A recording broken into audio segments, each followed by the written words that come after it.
आज 5 वाजल्यापासूनच खूप जोरात पाऊस सुरू होता. 2-2.5 तास एकदम ढगफुटी झाल्यासारखा पाऊस झाला आणि आमच्या घराच्या खालूनच एक ओढा वाहतो. तो तर पूर्ण फुटला होता म्हणायलाही हरकत नाही. पलीकडे पूर्ण शेतात पण गेला होता आणि अलीकडे पण खूप आला होता.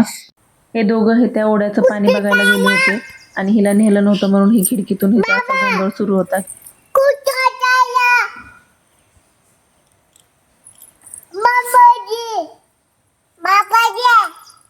दुपारी जेवणात मी शिंपी आमटी केली होती. माझ्या बहिणीकडे ही आमटी फार प्रसिद्ध आहे. मी तिच्याकडेच खाल्ली होती. पण म्हणलं आता पहिल्यांदाच करते, चांगली होती का नाही म्हणून मी रेसिपी नंतर कधीतरी शेअर करेन. नंतर गव्हाचं पीठ संपलं होतं म्हणून दळण केलं. आणि आज रात्री एक स्पेशल मेनू होता.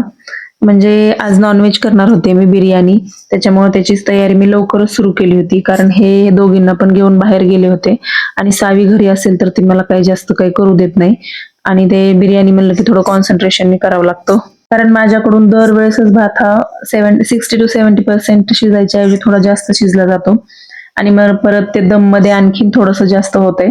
त्याच्यामुळे म्हणलं आता हे घेऊन गेलेत दोघींना तर मी मस्त बिर्याणीची तयारी करून घेतली. इथं मी कोशिंबीरची पण कटिंग करून घेतली. म्हणलं कांद्यासोबत ते पण एक राडा निघून जातो. आणि हे राईस 70% असा मस्त तयार आहे, शिजून जसा मला हवा होता तसा.